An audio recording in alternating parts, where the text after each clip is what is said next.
Right guys, we're down with the Laowa 24mm probe lens and some rock falls down on Bexhill beach. That's where I grew up, and I always remember them being some big rock pools, but I think this is the stinky sand stuff, so I don't know how good this would be, if there's anything in it. But I don't really want to walk in that bit because that's the stuff that's grim. Go around the other side where it's a bit easier to get to. Hello doggy. There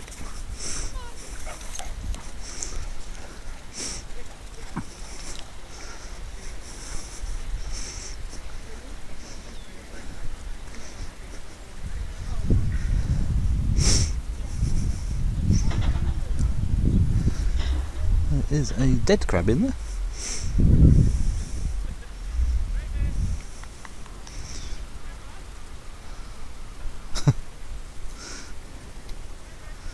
It's gonna get muddy.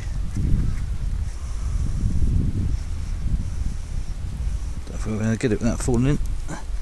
It's only a crab in it, but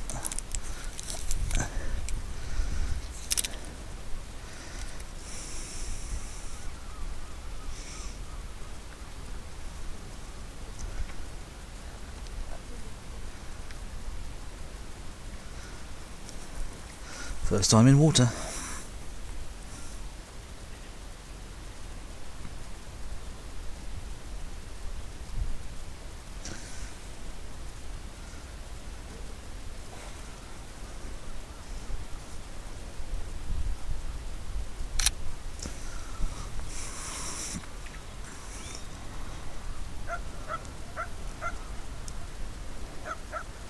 It's getting it in focus is the hard bit.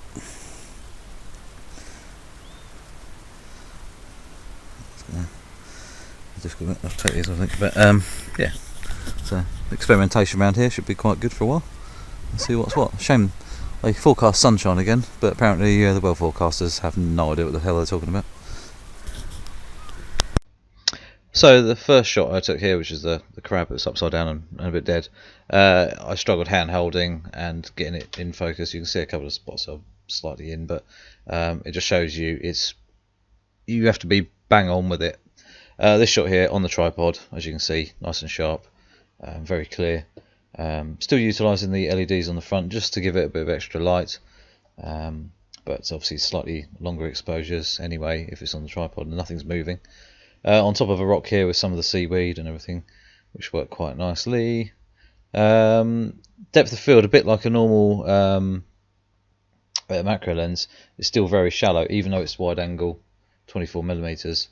And its depth is better than, it's a bit more than a normal macro lens, but you still got to be wary that actually it does soften off very, very quickly. Here's a better shot of a crab using it on the tripod in straight underwater. So all these shots are underwater at the minute. This is underwater, a shell, quite a few obviously like this. As you can see, that it was sort of moved by the flow of the water at some point. Yeah, so pretty pleased with it so far. The only downside I think, the only problem is when you go into autofocus, you get autofocus. When you go and want to focus and you're zoomed in on the screen to get that pinpoint sharpness, there's a little bit of movement. Not in the lens. I think it's actually the mount on my tripod. So let's have a look at that. Maybe the mount's actually worn or something. So, but other than that, it seems to be alright.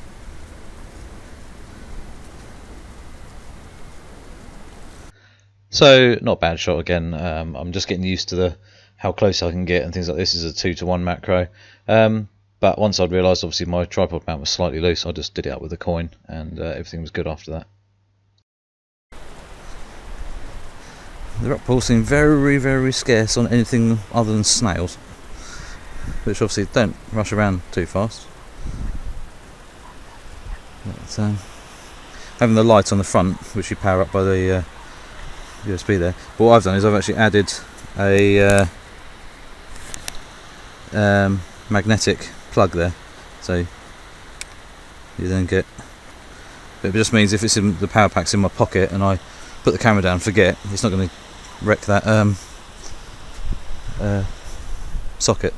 And also it obviously adds a little bit of waterproofness to it as well, because it's obviously that's now sealed up. That socket. It's a really tight fit as well, so which is good.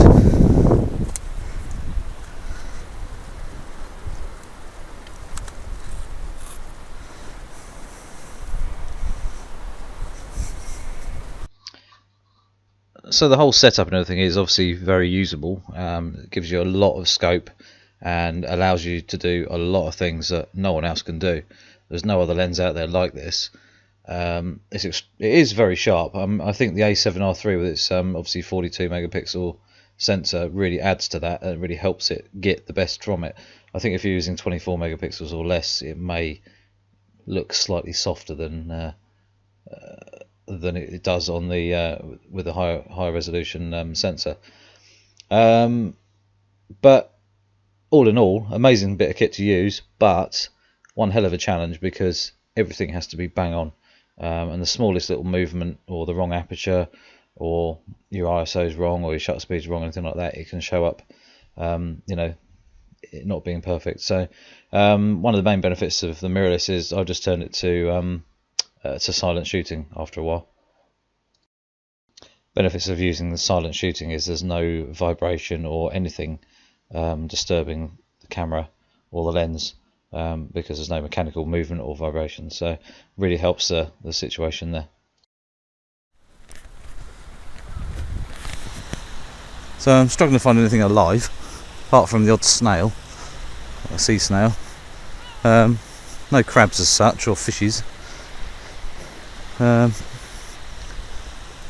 we're getting used to the camera quite quickly. You just got to be very accurate on the focusing, very accurate, especially the closer you go. Just got all this muddy stuff, clay.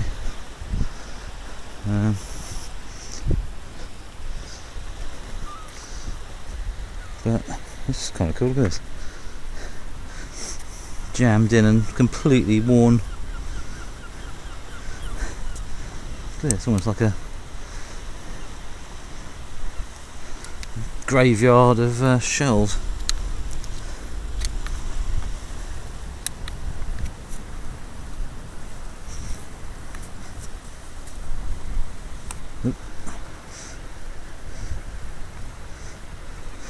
Can't get quite low enough.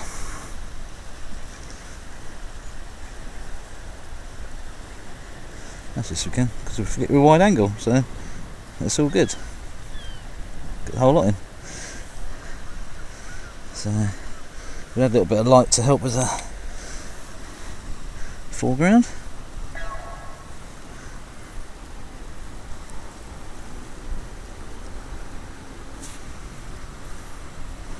As you can see, there's a little bit of vibration.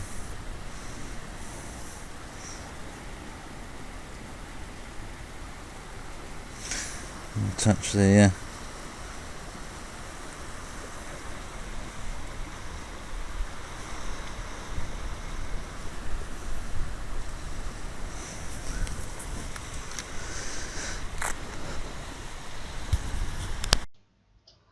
So the more and more I was using the lens, I just started to feel more comfortable with it. Like I say, it's very different to the average lens out there. Obviously no autofocus, no auto aperture or anything like that. So, but really, really good. Really pleased I bought it. So I got some okay footage, I think. I'm not really sure because obviously you can never really rely on the screen 100% when you're previewing stuff. So until I get back on the big screen, I think I got some, I took a couple of shots just tweaking the focus each time, but yeah, a little bit limited. Plus the sky is just crap again, so typical English weather. Never really know, the weather forecasters have no idea what the hell they're talking about. So yeah, so there's a snail, you can see him there, sea snail. He's just heading this way.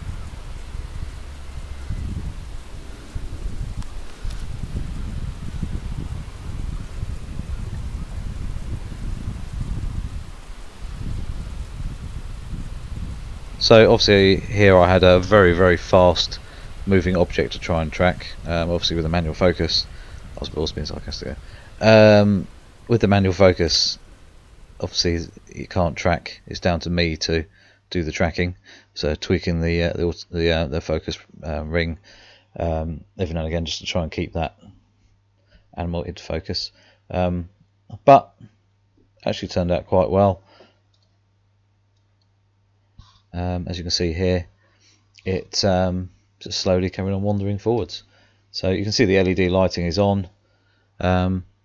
It was dull out there. I mean, I didn't have to use the lighting, but it just looked flat and crap. So obviously having the light there, and the only bit you can actually see is right on the shell, edge of the shell of the actual animal. There is, you can see the LED ring reflecting, because where he is, or she, is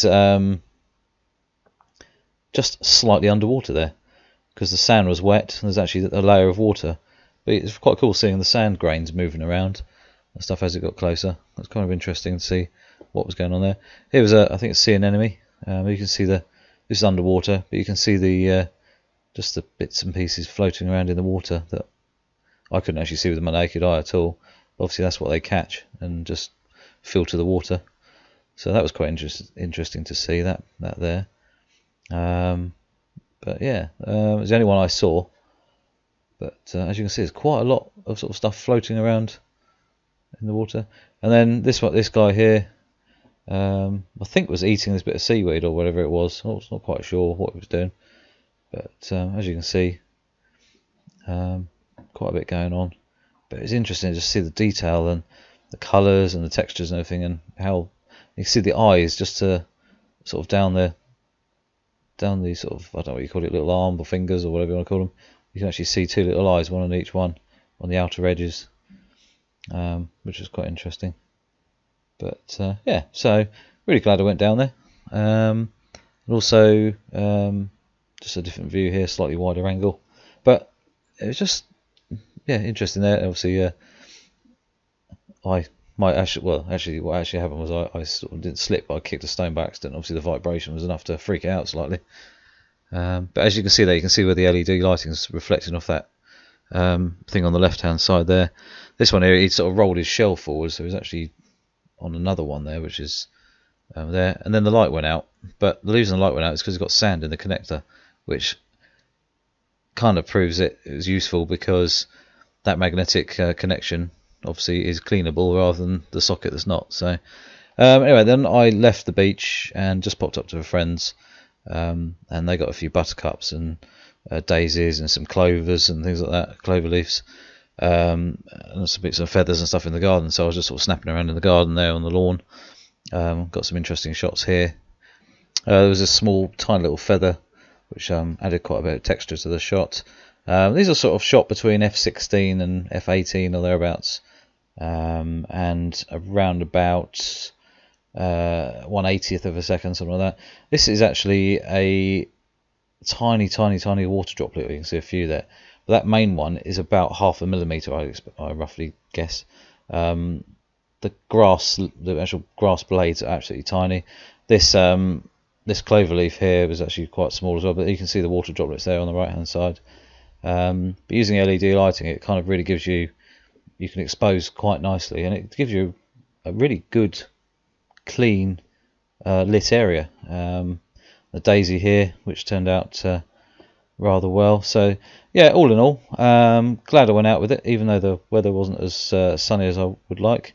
I'm really looking forward to using this with some bugs, bees, other insects and stuff like that, and get some interesting shots, ants, things like that, all sort of working and things like that. So should be really good. I'm going to carry on using it. Also got a couple of jobs lined up, which will give the customer a very unique view in a few ideas I've got. So I'll explain that to them. They're looking forward to getting that utilised into their videos and photos and stuff that obviously no one else can really do. So anyway guys, please subscribe, please click the notification bell, and I'll see you soon.